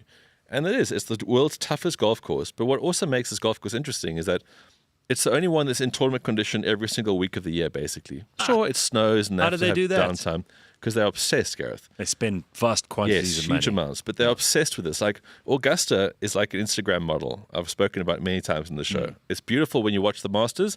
It's basically it's a construction it's a site, field. the rest of the time. It's cuck. It's only like that for 2 months. Oakmont is like that all the time. So the rough, I don't know if you know too much about grass, but to make it really hard and like grabby, you got to keep mowing it and brushing it and raking it. Very difficult thing to have That's a lawn. So that's what they do at this place, Yeah. right? The rough Lawn is so is- hectic. And every day they're raking it so that when the ball goes in, it grabs the ball. It doesn't just sit like this. everything about this golf course is fucking nuts. It's so great, and because it wants to be the hardest in the world. So there's only 10 guys under par after the first round. Par will be a great score. That's what the US Open is always about. JJ Spawn is leading with Tristan Lawrence in second place currently at 3 under. JJ in 4 under. But yeah, Rory McIlroy, who was 2 under at the turn, finished +4, +3. Scotty Scheffler's in the same score, as is Bryson DeChambeau. The last 2 times it's been held at Oakmont, the 2 longest hitters on the week have won. So that was Angel Cabrera and then Dustin Johnson. It's going to be a fantastic weekend of that. It really is. It's on the East Coast as well, so the time difference isn't too bad. Okay. Just, it's golf at its absolute best. We've got test match cricket at its absolute best. We've got golf at its best. And then we've got Canadian Formula One, where McLaren's going to win. Okay, and then you're also going to be recording a new episode on The Bounce today. We're talking about the URC Grand Final for the Lions Tour next weekend. Yeah, so that's this week's episode on The Bounce, like Cordon and Nagani. So the URC Grand Final this weekend, that's the other big thing to watch. The Bulls versus Leinster at 6. Now, Leinster have been the Proteas of World Rugby in that they choke the fuck out of it. But great team. And, and like we spoke about on the show this week, is that when SA fans got into watching European rugby, everyone was blowing smoke up how great Leinster is. They're this amazing team. It's the Irish team. They're going to win everything. They've won nothing in the last 4 years. So I would like to have major energy around everyone, reminding them of that big choke energy. The Bulls are without a few key players. They're going to be massive underdogs going into this one. But that's Saturday at 6. Next week, though, the actual British and Irish Lions series starts. So this week, coming up now, we're going to have a show with John Robbie, unpacking all of this. John Robbie coming to sit with you. John's hugely passionate. He played in the Lions Tour. Good stuff, Ben. But the Lions Tour is seen as sport's greatest tour. Yeah. And we're going to He's the right why. guy. I mean, he knows that's how we got to know John Robbie. So John, quick history lesson again. John came to SA in 1980 to play on the Lions Tour. He came back with the Irish team in 81 and then it's just stayed. Yeah. Oh. Just and stayed. he's become an absolute gentleman of the world of media and of sport. And now he's working in history. So yeah, that's it for the weekend here. Incredible golf, incredible test match, which might not go past today. And then Do you think the Proteas can actually take it? I don't think they can. I don't think the batting lineup shows that they can do this, but everything is so set up, like the homeless guy, for the most amazing story. And I'm all for that. So yeah, I'll cheer Can them we all the go way. from one sport to another? We love to look at people and criticize their appearance on this show, right? And we've made it a bit of a sport, especially on a Friday. We do. We put pictures up and we go, oh, look at that person. More like you go. I do, Look at yes, this I do. person. But I mean, Ben has suggested we take a look at Liz Hurley. Oh, who's that? Have you got that picture? Who's that? Okay, I'll tell you who Liz Hurley is in a Who's second. that? Just have a look. It's almost better if she doesn't know. That's Liz Hurley. She's Okay. gorgeous. Yeah. That woman is 60 years old. 6-0. 60. 60. That woman is 60 years old. Okay, the background is Liz Hurley came to prominence as an actress. She was in a couple of movies. Austin Powers. Austin Powers. She was the hottie in Austin Powers. She was. that? dated She would Hugh like to Grant think she had for a bigger while. roles, but that was it. Was she and Hugh Grant married, or were they just? I think. I don't know. Anyway, they were together for a long time. Then she was with Shane Warne for a little bit. Yes.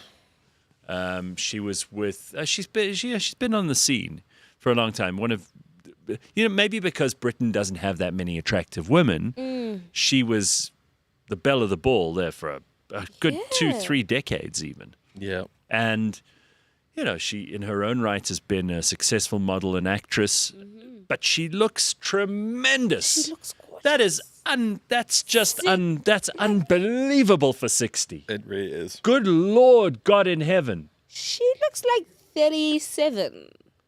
38. Wow, she says, Maybe. happy birthday She looks to like a good me. 38. This year has already been a wild ride. My 30th year of working with the Estee Lauder companies, 30th year as a global ambassador, blah, blah, blah, breast cancer campaign, blah, blah, blah, blah, blah. Anyway, 60 years old and look at her.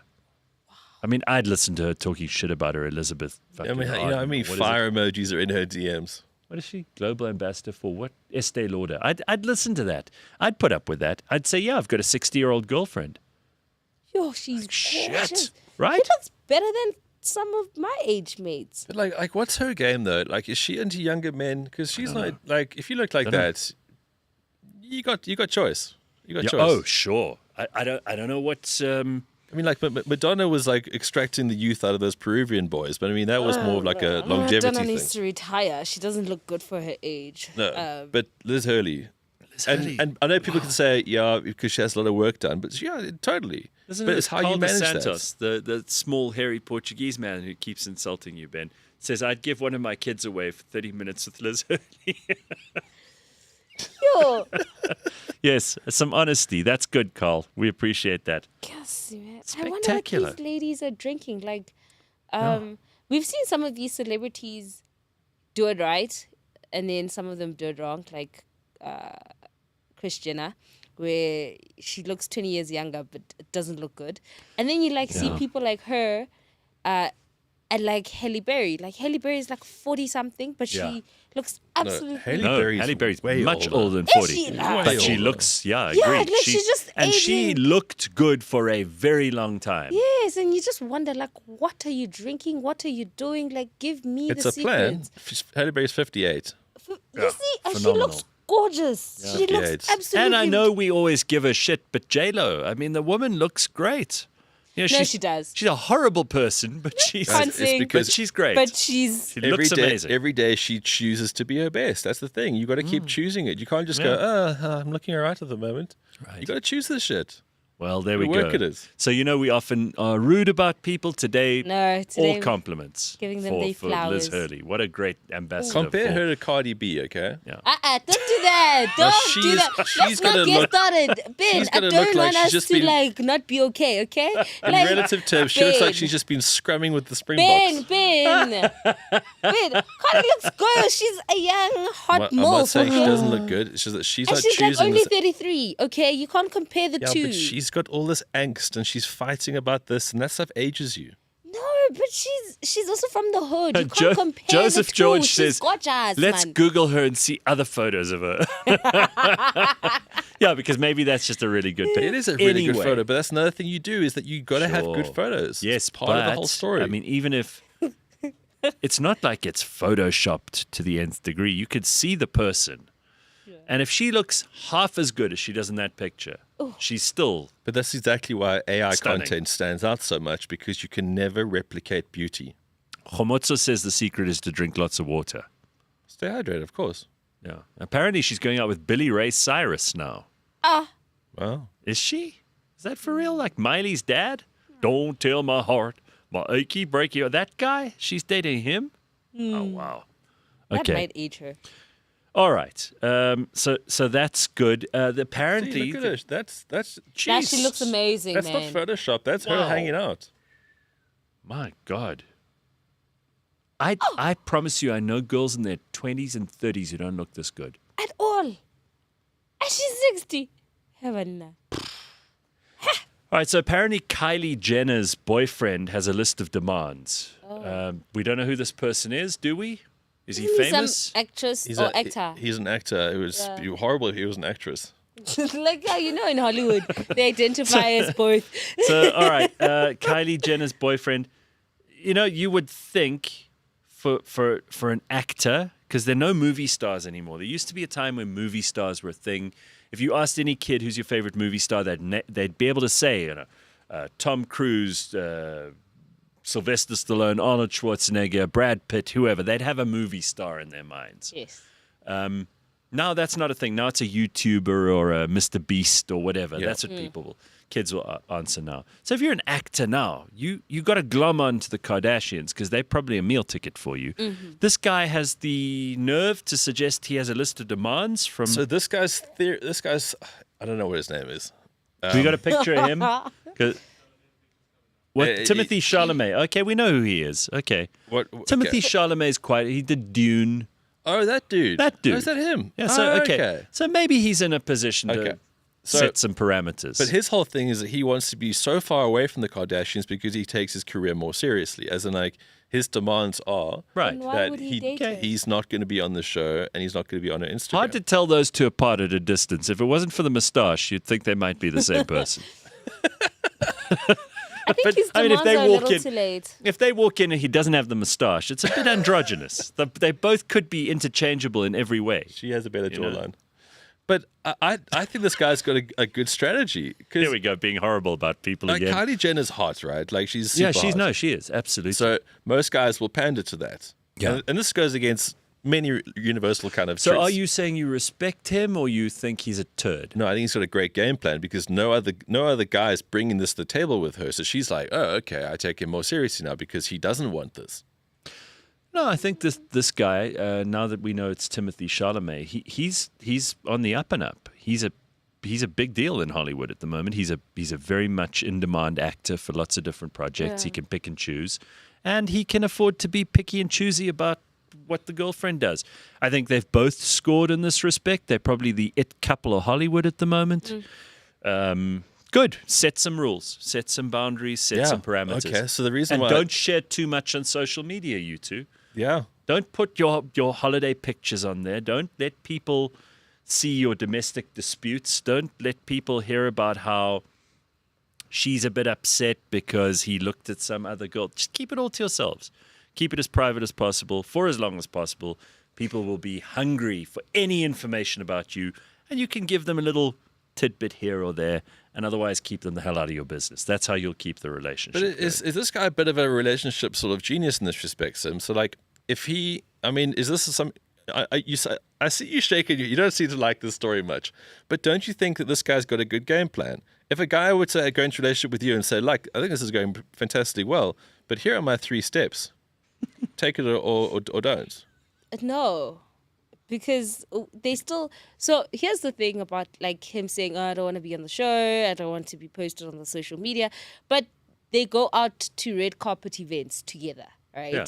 And they do the whole like basketball games. They're sitting there, they're taking pictures. So we still get a glimpse of the relationship that you're so trying to hide from us. We still see them together, all lovey-dovey, oh, congratulations, and stuff like that. So it defeats the whole purpose because he's doing exactly what he's saying he doesn't want to do, which is share his relationship with people. I disagree. I think those things you mentioned there are inevitable things of unless they're going to be Herberts. Also, he's just doing it now because he's booked and busy. One thing the Kardashians have done very right is once you start falling off, they're going to put you on the show. It's because and they then fall they're you gonna off. be like, no. They're going to be like, Komiso, let me show you how it's done. Ne? And put you back on the Maybe. map. So that's my thing, that right now he has options. But when those options are gone, best believe he'll be on the show. But maybe he's just horrified by the family. And I mean, I wouldn't blame... He never dated there in the first place. He's already cookies for going to the Kardashians and dating any one I of those. think they're a disagree. horrible... I think they're horrible people. Of course, but take her in isolation. She's super hot, and maybe they get along. Okay, so you'll indulge the a bit. hotness will be the downfall of his career. Have you seen what these It's girls the do downfall to of men? many men. Have you seen what they do? Back to the story of Samson. I mean, it's always going to be the fucking downfall. Okay, but second question here, because we know the inevitability of the Kardashian curse. Yes. If a guy was to say, like my first question, I think this is going great. In future, I would really like to date you, but these are the rules. Hey, wasn't there some kind of a law about Kardashians only dating black guys? Haven't they broken that law now? Yeah, but she's a half. They have, right? She's a Jenner, though. Oh, but then she's half trans, not... Yeah, you see, this is why I started with the actress. All I'm saying Is is she half trans if her dad is trans? I don't know. It depends how they Like, identify. if your dad is black, your mum's white, then you coloured in South Africa, you're mixed race in America. If your dad's a girl now, are you like half trans just because your dad is? Interesting question for another show. Answer my original question, Simphiwe. You are skirting the issue here terribly. You are. You're trying to take us down this murky path of Kardashianism. No. Answer my question. Please repeat the question. So if a guy meets you and things go well and he goes, look, I think this is going to go really well for us, but here are my 3 absolute steadfast rules. Sure. But I'm saying in the case of the Kardashians, Which we've already got through. This is about what you I'm now. saying, what I'm saying is that we've seen their history, we've seen what they do to men, we've seen that. Yes, in we've as much discussed as this at these length. guys have, like Kanye West also started off with boundaries, and he also was, and look how he turned out after They the marriage. chewed him up and spat him out. You know what I mean? So it's all Those good and well. fucking Kardashians. In the beginning, to say this is who I am, this is what I stand for, Yes, and these are my do's you and said don'ts. this 5 minutes ago. I'm Yes. asking you. And I'm saying, shout out to him. but I don't think it's going to last in the realm of the Kardashians I and agree. what they tend to do I'm with to men Simphiwe. and their Those careers. We've Kardashians seen it. are Guys, I agreed with you about harpies. They're 5 minutes ago. evil Let's keep this vampire going. women, yeah. I agreed with you 5 minutes ago. I can't be like, oh, yay. No. I think it's great that they set some parameters. Yeah, I think but you have to go it into. doesn't help if you walk into the lion's You den. have to That's go what I'm into saying. you have to go into a relationship or a business or a friendship with your eyes wide open. Yeah, but it doesn't And- help if you're going to the mushroom. All I'm saying is that it's all good and well for me to be like virtuous and say, I'm not going to do this, I'm not going to do that. And then still go to the lion. It doesn't make sense. Like, if you're dating another girl, I'd be like, great, I respect this wholeheartedly. If it was me, I'd be like, yes, I respect you. Like, sir, let's. All right. But Kardashians, no. Yeah, just be very careful of those people. So, Simphiwe, apparently there's a story about a South African billionaire who gave his domestic workers a 1 million rand bonus. Yes. 'Kay, Would you 'cause do peop- that, Gareth? I think I might. If you're a billionaire, you want to help people who are closest to you. And one of the people who I imagine for many people in South Africa is closest to them is their domestic worker. That person has intimate knowledge of your life. Yes. That person you trust with your house and your possessions and your pets and your children and all kinds of things. I think this is an important person to many people, including billionaires. But what I think is so important here is that billionaires get a very tough rap from people who are not billionaires. We always go, oh, well, if they've got all this money, they must be greedy, selfish bastards. They're clearly only interested in profit. They don't do anything good for anyone else. This is not true, and it's not fair to billionaires because there are a lot of them who are doing more than the heavy lifting they have to do for their own lives. Often they are pulling the rest of humanity along with them. Mm-hmm. Would you like to know which billionaire did this? Damn right. It's the one and only, the first African to make it into space? Mark Shuttleworth. Yes. Wow. So the story is, and I think it happened a while back, but it only got published recently, is that he's also like this tech genius entrepreneur. And so he sold one of his companies for like billions, right?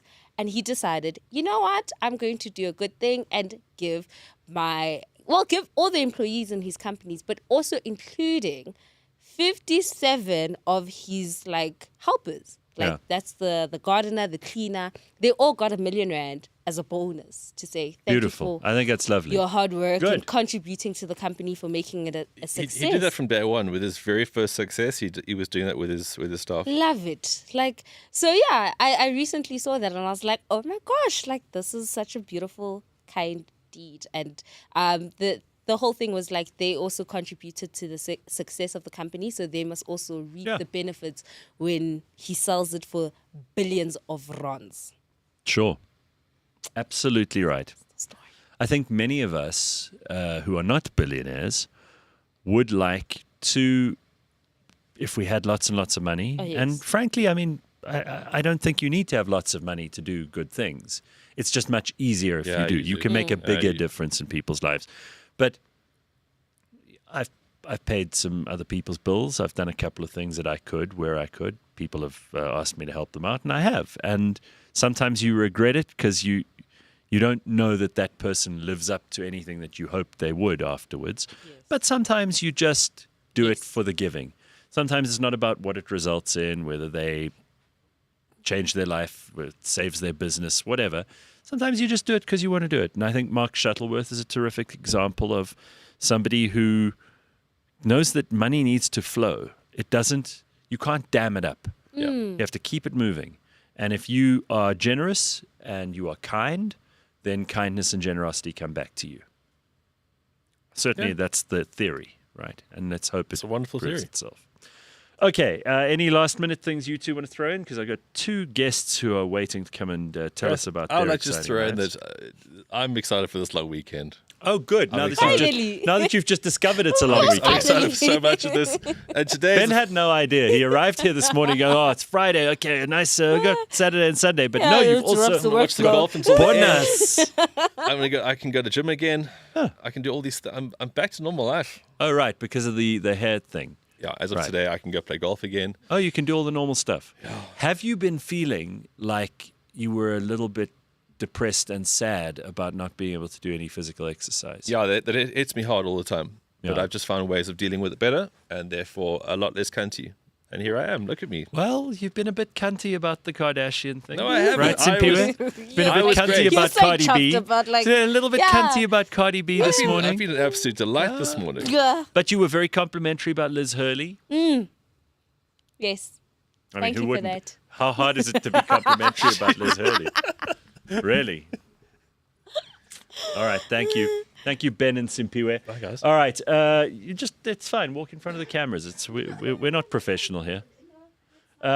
Okay, so Alex van Heever and Renias Mhlongo, who are South Africa's most remarkable tracking partners. These guys, it's an amazing story. It began as a relationship shaped by vastly different backgrounds. It's grown into a deep bond that is rooted in wildlife, in tracking.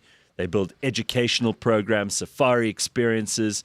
They've co-authored celebrated books, and they continue to inspire global audiences with a powerful message of trust, of cultural understanding, and of humanity's enduring connection to the natural world. So I'm thrilled to have both Alex and Renias here in the studio with us today. You can find them online at Kruger Untamed is the handle. That's at Kruger, as in the Kruger Park, Untamed, Untamed.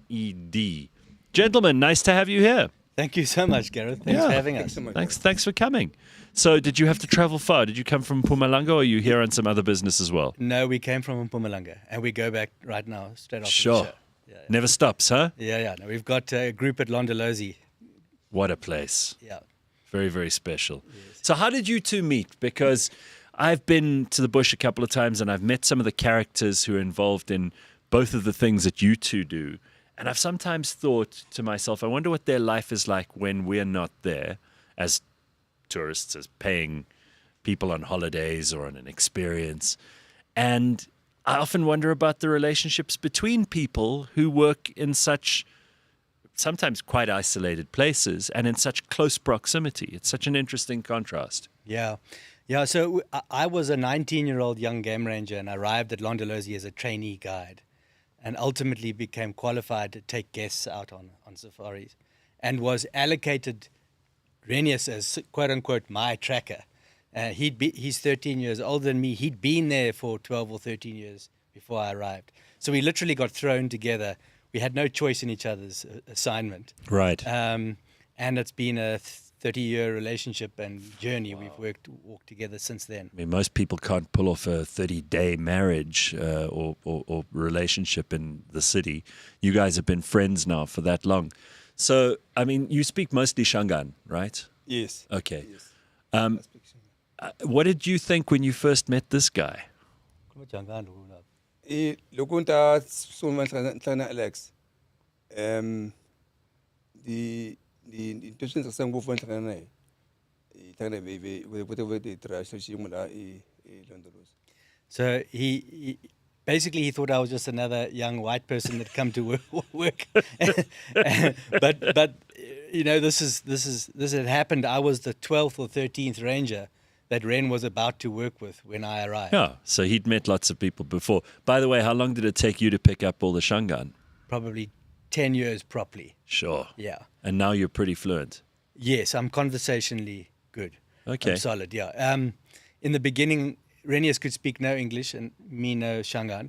So there was a lot of sign languages involved, a little bit of Fanagalo, which is a language I really don't like.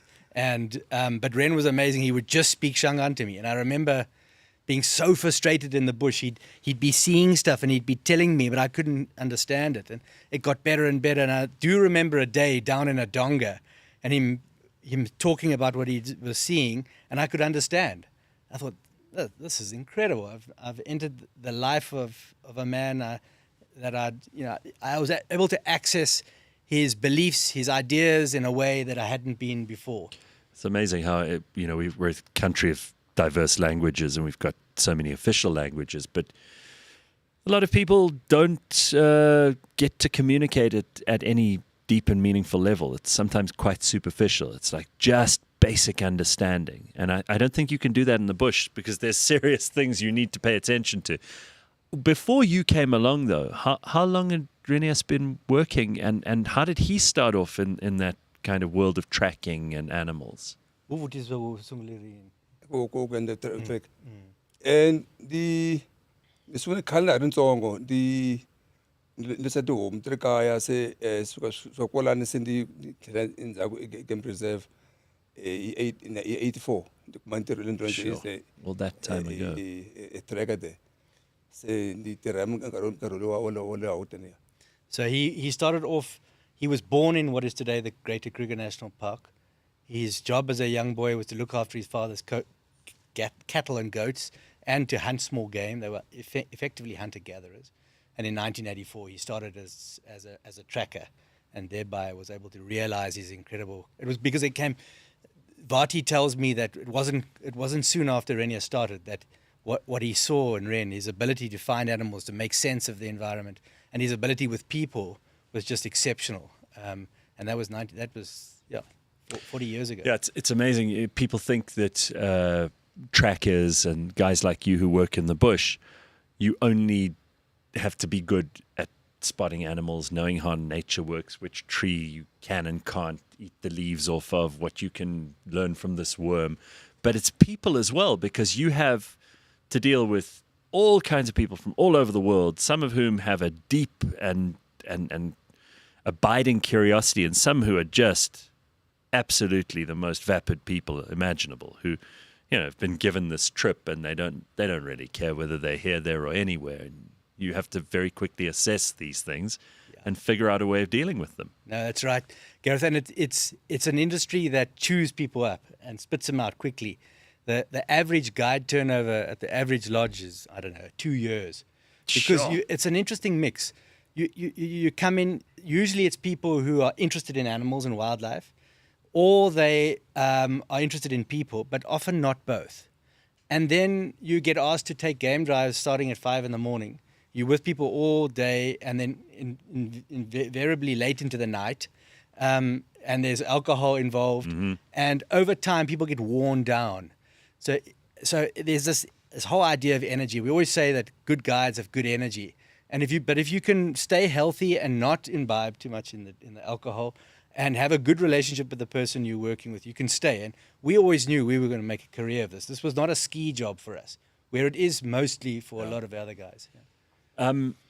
What do you think Renias's greatest skill is? Because these things are developed over time, and then maybe he can tell us what he thinks yours is. Yeah. So from a tracking perspective, what I've seen in Ren, so tracking, broadly speaking, when you look at the art and science of tracking, it requires two modes of thinking. The one is a very focused, analytical, rational side of the mind. You've got to be able to tell whether a track is fresh. You've got to be able to make differences. You look at the minutiae. Then you've got to be able to move across and be more holistic and more creative. You start to ask questions like, what is this animal doing? Where is it going? And trackers... And storytelling. Right. It's totally storytelling. It's using evidence to tell stories about what the animal is doing, where it's going, and then form a hypothesis and then go and test that hypothesis. The best trackers in the world, most trackers are either one or the other. They're more focused, systematic, or they're more creative. But you need the one to have the other work. And that's where Ren is so good. He's able to move between the detail and the art and the big picture. He moves seamlessly between those two very disparate modes of thinking, and that's what makes him incredible. Ask him what he thinks it is about you.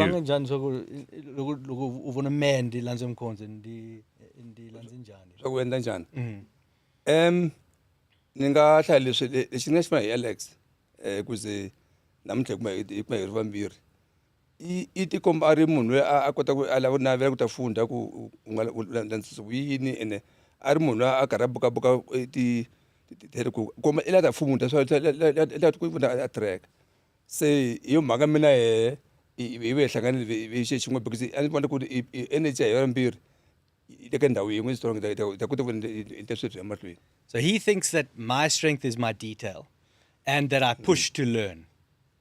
And Ren's got a big picture kind of bent to him. And he thinks the reason we're good together is that I take care of the detail and he takes care of the holistic That's stuff. amazing. Yeah. Have you something else? Uklas ngonya di trainer swin'wana swa 13 foot na ranger.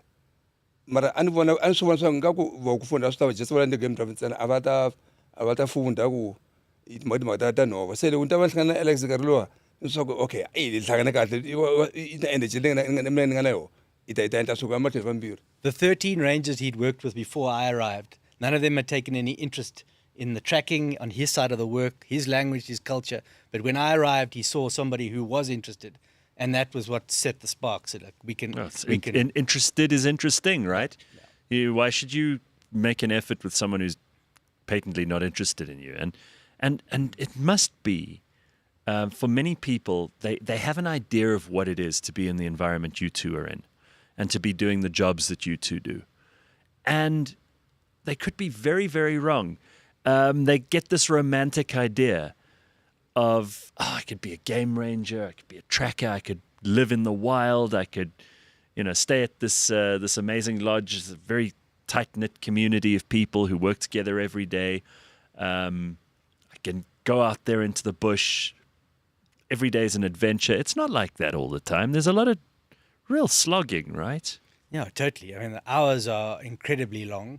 Oh. You're in the hot sun. You're getting stung by, you're getting bitten by mozzies at night. It's hot. If you're lucky, you sleep in a place with an air conditioner. Mostly you don't.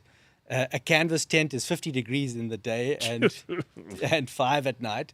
So, yeah, I mean, lodges these days, places like the more established, well-known lodges are much better now at looking after their staff. There's much more focus in staff welfare, their nutrition, where they live, the terms of their employment. So people are staying longer. But in the 90s, you slept wherever you could find a level place to be.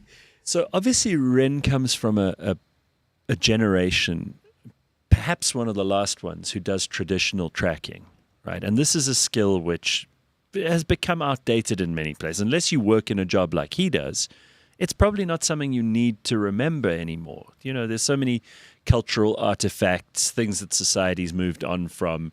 I mean, I think just in terms of my life, people's handwriting is deteriorated. We don't write letters to each other anymore. And is traditional tracking like that? Is it something that's become increasingly rare and is not handed down from the wise elders like him who learned from wise elders before him? That is exactly right, Gareth. The worldwide trend of rapid urbanization has affected tracking. People have just moved from rural areas into cities, meaning less people track. There was also the effects of the apartheid regime and forced removals, of which Ren was his when family they made lost. the Kruger Park, right? Yeah, he was asked to leave his area where he grew up, and so there are less and less people doing it. But what we have found, especially recently, is the value of tracking in conservation, protecting rhino. We are seeing it now. The parks who no longer have traditional trackers are being hammered by poaching. It's as simple as that. Because the poachers usually come from rural areas and they're highly motivated and they're skilled in the bush. And so they're running rings around our anti-poaching personnel. The people tasked with protecting rhino do not have the skills that they had in the 80s and 90s. And we are seeing this with our work with Tracker Academy. And now we are working with Kruger, with other parks, to retrain their field rangers, specifically in the art of tracking and man tracking.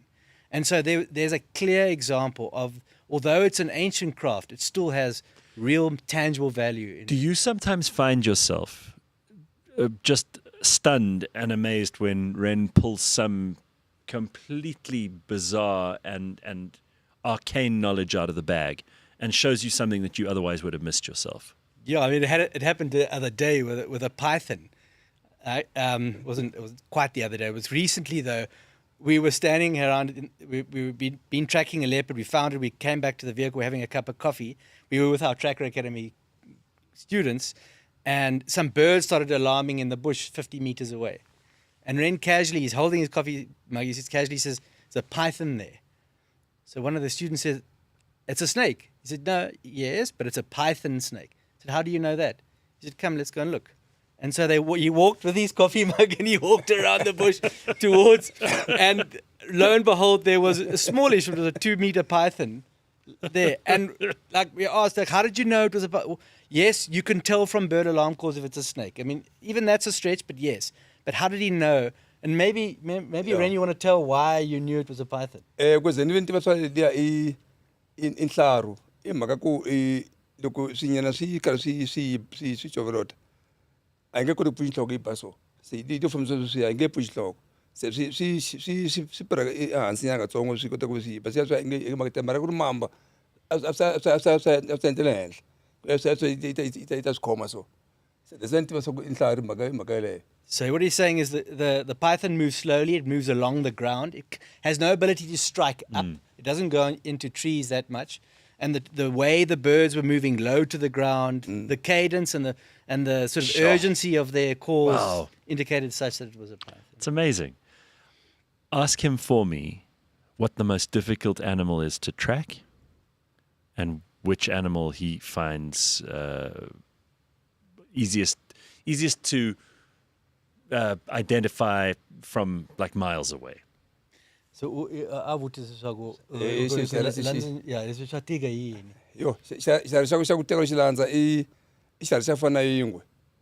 you're saying the leopard is the hardest to track by far. Really?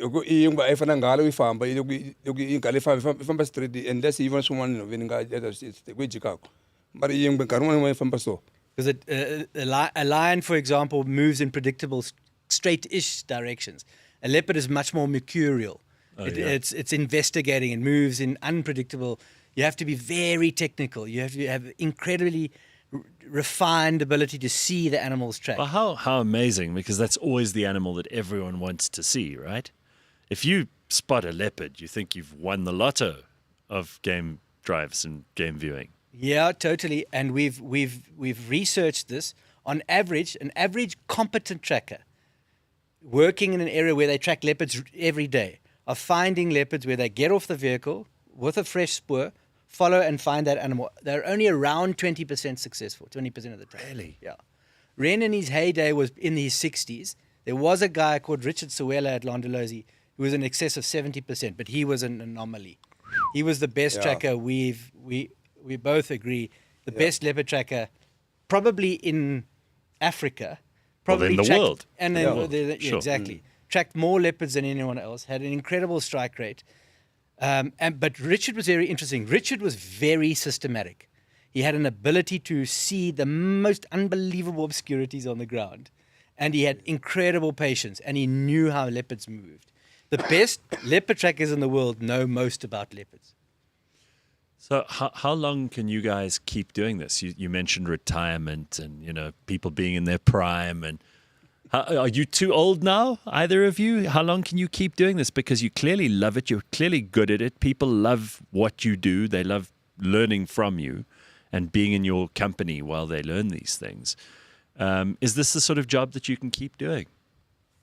Yeah, nikahlata isizitsakelaka ita enda until go to farm. Say again simple that second get sick. Ita imagine career and nje remember as runs in lab. Ren's saying he's not going to leave this job easily. Good. That as long as he can move, he's going to track. Of course, your eyes play an important role. As soon as your eyes start to go, it becomes really hard. Sure. And Ren doesn't look like it, but he's 60. You were talking about Liz Hurley earlier. Yeah. Ren's 63. Amazing. And still doing it like never before. Unbelievable. It must be kind of scary sometimes, you say, when your eyes are going, but if you're out at dusk and you're not paying very careful attention, even when they're not other people you have to be responsible for, you are in the wild. I mean, you must have had some close encounters, both of you. Yeah, no, we've had several. The one I always, when people ask, the one I always tell people about very briefly, Ren and I had been together 3 months. We were still in that very, very early phase where I didn't know what was going on. I'd been through training. I thought I was the all-knowing, all-seeing ranger. Within days, I realized that Ren was going to hold us together and keep us safe. And we got the first time he ever took me on foot We were with a Canadian group. We left them in the car. They were seriously keen to see a leopard at Londolozi. We went off on foot, and what he didn't tell me was we were tracking the most dangerous leopard that was there at that time, the Tugwan female. And some days she was a schizophrenic. Some days she was totally calm. Other days she'd come at you. We once had her charge the car so badly that guests vomited off the side of the Land Rover. She had an ability to deliver a force of energy that was just unparalleled. Anyhow, we track a leopard this leopard down the dong. I don't know, it's her. And she comes out of the bush at me on my side. I've got the rifle, Ren's to the left, he's looking down. He tells me, look in the bush. If we find this animal, you must spot her. We don't want to get too close to her. And we get to this log. I step on this log. This animal launches itself at me. I try and step back. I should have stayed where I was and perhaps chambered around. But I take a couple of steps back and I trip over that log. And I land on my back. And this animal comes over me like this. And my rifle is smashed out of reach. And she's right over me. I can smell her breath. Sand hit me in the shins as she stopped like this. Because now we're in a sandy donga. And long story short, Ren extracts us out safely. And how? So he says to me, the first thing he said to me, hey, my jomban, Heema. He used to call me my jomban, means small boots. He says to me, Heema, wait. I thought, I'm standing there and pinned by this animal. I thought, I'm not going anywhere. Then he says to me, Unga buka antitlu, don't look in the eyes. And I look down and this makes it better. And she starts to calm. And then he says, okay, come back slowly. And as I start to move back, she comes at me again and I stop. And he says, hey, come back, move slowly. And I start to move and I realize I'm in no position to start negotiating. So I slowly move back. And eventually she calms and she goes, and what we realize is she's got these 2-3-month-old little cubs in the bush. And all she was doing was telling us to, in Get leopard out. language, to get away. Yeah, I mean, she would have killed you if she wanted to eat you. Yeah, 100%. This is the thing with animals, the predators. If they want to eat you, which they do not, we do not form part of their prey list. They would stalk. You wouldn't know that they're there. Yeah. It'd be one moment you're there, and the next they would have You're knocked not you over, conscious, and yeah. you'd be unconscious mostly, broken neck or something. A leopard doesn't charge you, and then it's telling you. What about stories he's had when he's had these very close encounters? Maybe when you have or haven't been around. Is there anything? This was that's one ka ku nduka ka nga bokotilo ka ingibili aswiria lo nduka nga bokomatilo ku ushibuka so she kompasa no lona sho okay. se mara loko ubuka isa so ushikomaso ande kulweni se yo makana she kamji ku ushibuka ngishingilo. So he says he's had too many encounters to tell you one story. But what he always says is that when you have an animal, especially a leopard or a lion, that's so close, you got to look down. You got to avoid eye contact. The moment you look at it, you're telling it, "I'm here to fight too." Oh, really? Yes.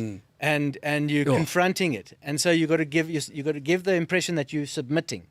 Yeah. And then you slowly back. You also don't want to get up and run away because its instincts and kicking and it'll chase you. So you got to tell it, I'm not afraid of you, but I'm submitting. And now I'm going to give you your space. Jeez, in what that a order. balance. What a delicate balance. My God. So tell us quickly, because you two you mentioned it briefly in passing just now, the Tracker Academy. I know so many people who go, I have this dream to do what you guys get to do every day. And maybe there are young people watching now, and this is all they've ever wanted. Now there is such a thing as a Tracker Academy. How does it work? How do you get in? What do you guys do with this Tracker Academy? And what do we need to know about it? Yeah, thanks, Gareth, for giving us the opportunity to talk about it. It's where our soul work rests, really. It's in 2009, we resigned from our jobs at Londolozi. We went into the chilly wind of unemployment with this dream to create more Reniases, because of what I was telling you earlier. And we went to America because we were told that's where all the money was. We traveled around there looking to raise funds for an idea to start a tracker training school in South Africa. We spent a year, we were teaching people to track bears and wolves and grizzlies and so on in America, hoping to raise money.